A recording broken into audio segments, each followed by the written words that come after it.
Assalamualaikum warahmatullahi taala wabarakatuh. Pemirsa Nura TV MWCNU Gapura dimanapun berada, berjumpa lagi dengan channel kebanggaan kita semua, Nura TV MWCNU Gapura. Hadir lagi di acara kebanggaan kita bersama, yakni podcast Ramadan 1446 Hijriah. Tentu pada kesempatan kali ini kita mencoba untuk membahas satu tema yang sangat menarik untuk kita bahas, yakni mengenai kepemudaan. Hadir pada kesempatan kali ini narasumber kita, kebanggaan kita, hadir pada kesempatan kali ini adalah Kiai Hamidi. Gimana kabarnya, Kiai? Baik, ya. Perlu kami beritahukan atau kami perkenalkan bahwa Kiai Hamidi ini merupakan salah satu tokoh pemuda yang ada di Kecamatan Gapura. Beliau juga aktif di organisasi Nahdlatul Ulama mulai sejak nyantri, karena beliau merupakan santri. Sebelumnya kami perkenalkan dulu profil beliau. Nama lengkap Kiai Hamidi LC MPD. Beliau lahir di Sumeneb pada 4 Februari 1987. Kemudian untuk pendidikannya beliau merupakan salah satu pemuda yang berhasil menempuh pendidikan di luar Indonesia, tepatnya di Yaman, ya? Betul. Ya, di Yaman beliau mengambil S1 di Yaman. Kemudian selepas dari Yaman beliau mengabdi di pondok pesantren Yayasan Al-In'am, ya, Pondok Pesantren Al-In'am Banjar Timur. Juga beliau di sela-sela kesibukannya bertugas sebagai penyuluh agama Kementerian Agama di Kabupaten Sumeneb. Betul, di mana tempat kerjanya di Gapura. Nah, beliau juga menyelesaikan S2 di Istika Gulu-Gulu An-Nawaiyah. Seperti itu, ya kan? Betul.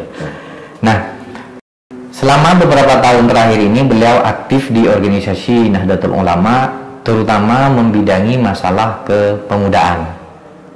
Beliau merupakan saat ini ketua aktif salah satu lembaga semi otonom dari Ansor, yakni Majelis Dzikir dan Sholawat Rijalul Ansor, PAC GP Ansor Kecamatan Gapura. Seperti itu. Nah, tentu di sini GP Ansor merupakan salah satu organisasi yang berafiliasi kuat terhadap organisasi Nahdlatul Ulama. Peran pemuda tentu memiliki tanggung jawab. GP Ansor ini sebagai organisasi pemuda memiliki tanggung jawab dalam membentuk karakter dan juga sikap dan juga masalah sosial di tengah-tengah masyarakat. Tema pada kesempatan kali ini yakni pemuda dan harapan dan realita. Jadi tema ini akan dikupas secara mendalam oleh Kiai Hamidi selaku pemateri pada kesempatan kali ini. Monggo bisa ngasih sambutan perkenalan dulu Kiai Hamidi, kami persilakan. Baik, terima kasih Mas Rusdi. Bismillahirrahmanirrahim. Alhamdulillahirabbil alamin. Wassalatu wassalamu ala asyrafil anbiya'i wal mursalin Sayyidina Muhammadin wa ala alihi wa sahbihi ajma'in. Amma ba'du. Para pemirsa Nura TV MWCNU Kecamatan Gapura, alhamdulillah senang sekali pada kesempatan kali ini bisa berjumpa dengan Mas Rusdi pada acara podcast Ramadan Nura TV MWCNU Kecamatan Gapura. Alhamdulillah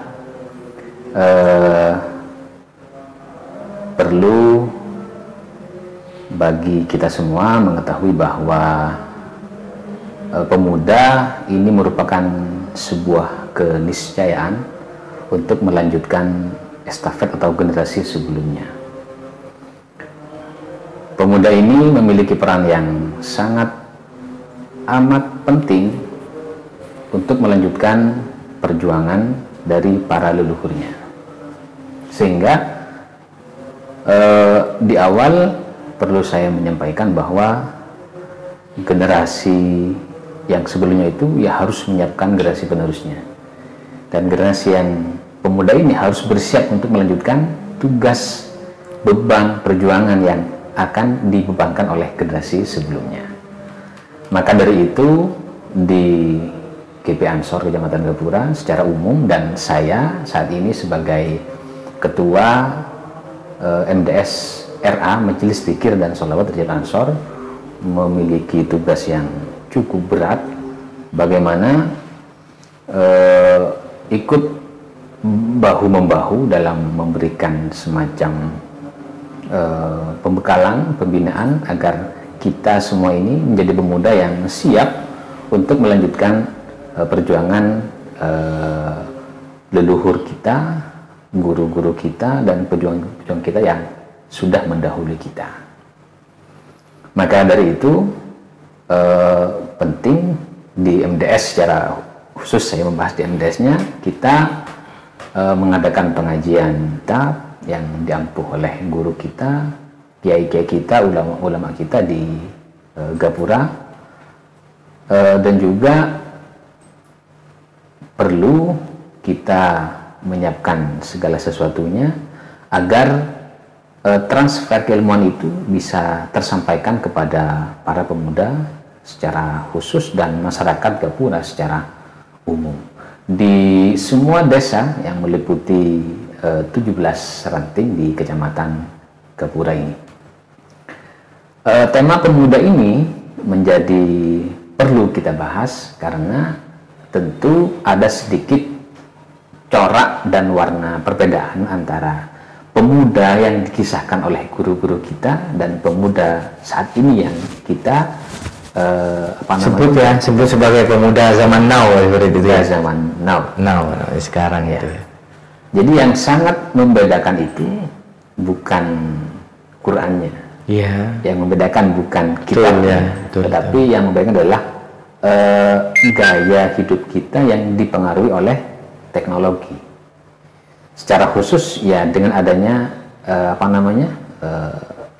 internet, media sosial dan semacamnya. Jadi pembeda pemuda kita saat ini dengan pemuda yang kita terima kisah-kisahnya dari guru-guru kita, dari pendahulu kita, dari orang tua kita itu.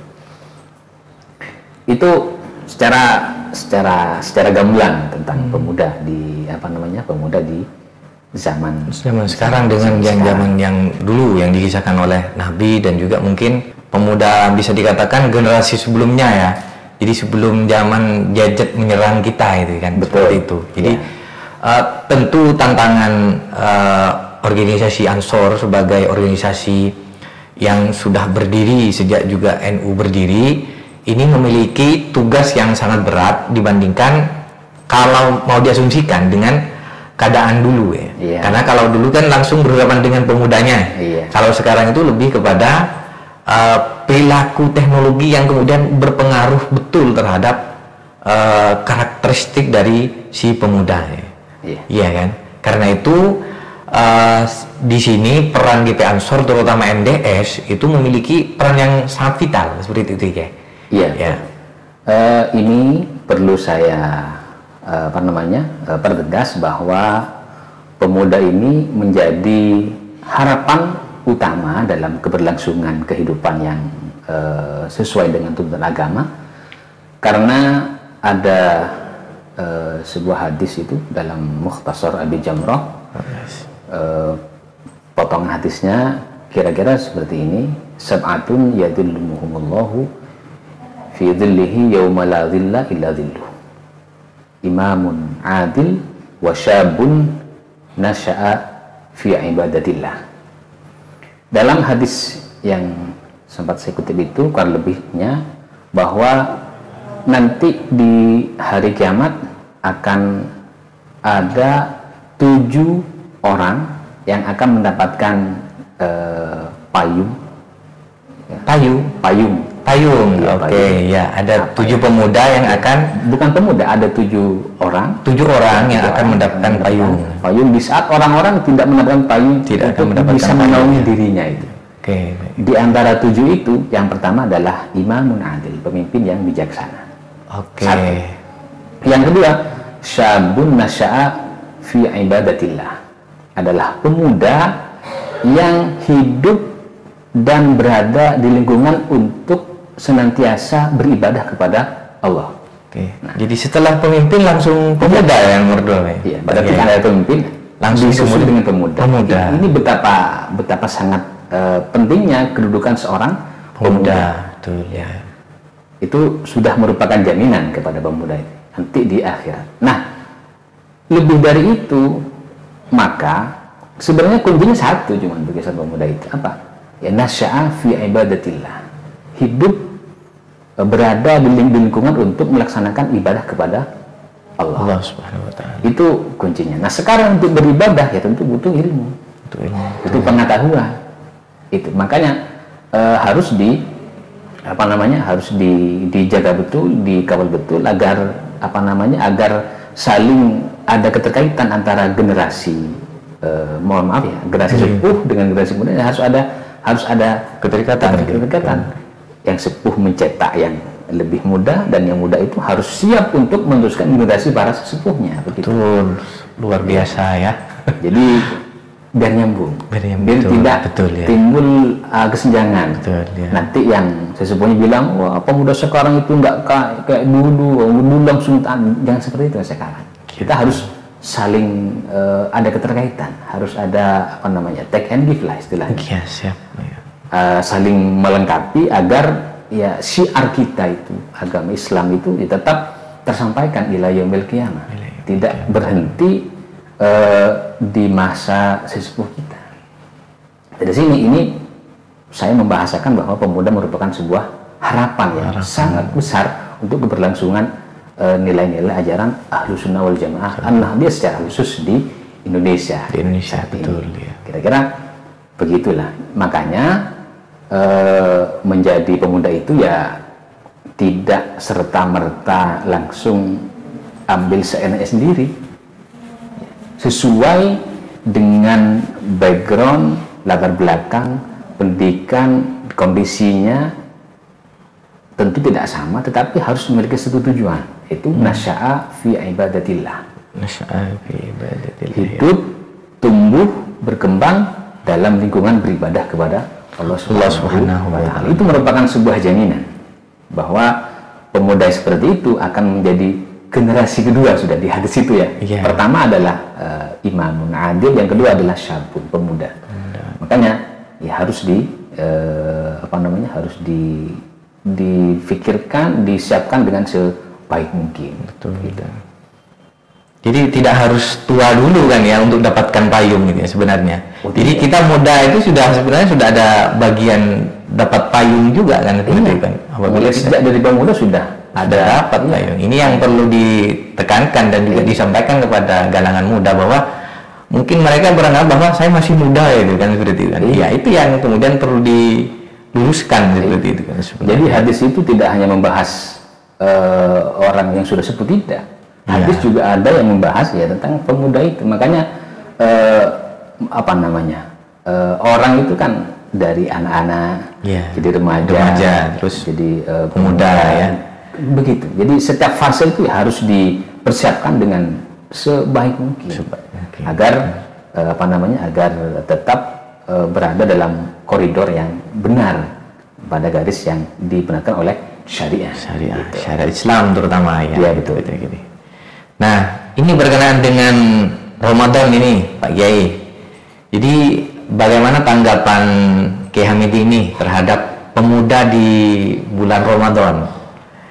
Ini terutama sekarang banyak pemuda ini anggaplah antara di jalan dengan di tempat-tempat ibadah itu mayoritasnya itu banyak di jalan gitu. Mungkin ada tips dan juga ada satu hal yang bisa disampaikan kepada kita. Dalam momentum Ramadan ini, kita insya Allah sudah tahu bahwa orang Islam itu wajib berpuasa. Wajib berpuasa, betul. Berpuasa itu ya tentu tidak hanya berpuasa secara formal, kita menahan lapar, dahaga, dan semacamnya itu. Tapi lebih dari itu, kita berpuasa tentu ingin mendapatkan pahala dari Allah. Agar kita benar-benar masuk dalam ayat la'allakum tattaqun ya, agar menjadi orang yang betul-betul bertakwa kepada Allah Subhanahu wa taala. Nah, ada hal penting yang perlu diketahui bahwa orang itu kadang berpuasa tetapi tidak mendapatkan apa-apa kecuali hanya lapar saja dan dahaga saja. Lapar dan dahaga itu karena nilai pahalanya sudah hilang. Salah satunya tentu orang berpuasa dituntut untuk menjaga lisan. Ya, tidak melakukan tidak membicarakan orang lain, ghibah, menggunjing, mengadu domba, itu kan kerjanya lisan. Nah sekarang karena pemuda kita sekarang itu hidup dengan kondisi teknologi yang sudah canggih seperti ini, maka pemuda sekarang itu di samping menjaga lisan harus juga bisa menjaga jari dan jempol. Iya, begitu Mas. Menarik ini ya. Iya, menjaga jari dan jempol. Kenapa? Karena orang itu sekarang, pemuda sekarang itu ya jarang berbicara tapi jari dan jempol jalan terus di antara itu. Perkembangan gadgetnya itu kan ya, wifi sudah masuk ke pelosok desa ya. Jadi betul nggak berbicara, cuman jadi dia melakukan hal-hal yang bisa berakibat fatal justru dari huruf-huruf yang dilakukan oleh jari-jarinya itu. Jari-jari pemuda itu. Iya, makanya penting itu dijaga agar pemuda itu benar-benar nasya'a fi ta'atillah, terlebih saat ini kita berada di bulan yang suci. Di bulan Ramadan. Nah, harapan saya dan juga saya mengajak kepada diri saya sendiri dan kepada teman-teman para pemuda, sahabat-sahabat sekalian, pemirsa Nora TV, MBCNU Gapura, mari kita belajar menanamkan sifat sadar diri dalam hati kita masing-masing bahwa kita ini memiliki tanggung jawab yang cukup besar, cukup berat, bukan malah kita leha-leha begitu. Berfoya-foya ya. Walaupun ada dari guru saya itu, guru ekonomi, memberikan sebuah nasihat, tapi ada ada guyonya cuma serius ya. Bahwa masa muda foya-foya, masa tua kaya raya, mati masuk surga. Bisa itu. Itu nggak apa-apa, yang penting tetap asalkan yakin masa tua itu bisa kaya gitu. Tapi kan rata-rata kalau masa mudanya foya-foya, di masa tuanya jarang yang kaya kan seperti itu. Ini sekedar sekedar selingan saja. Biar tidak pesimis lah. Karena ini merupakan terjemah dari Rabbana atina fid dunya hasanah wa fil akhirati hasanah wa qina adzabannar. Oke, ini sudah beberapa menit berlalu Kiai Hamidi membersamai kita. Mungkin ada kalimat penutup Kiai mengenai pemuda ini. Begini, sebagai penutup dari saya, pertama kita mari sebagai pemuda yang hidup dengan bantuan teknologi yang besar ini, kita gunakan sebagai alat untuk syiar, menyebarkan kebaikan, syiar-syiar agama agar ada nilai ibadahnya. Sekali lagi, kita sebagai pemuda berusaha sebesar mungkin masuk dalam kategori syabun nasya'a fi ibadatillah. Yang kedua, kita harus tetap patuh dan taat kepada kiai kita, orang tua kita, sesepuh kita, agar kita betul-betul menjadi pemuda yang diharapkan. Tidak hanya berharap, tapi diharapkan oleh pemuda yang diharapkan ya, bukan pemuda yang berharap ya. Diharapkan oleh mereka untuk menjadi penerus mereka-mereka yang sudah luar biasa seperti itu. Yang terakhir,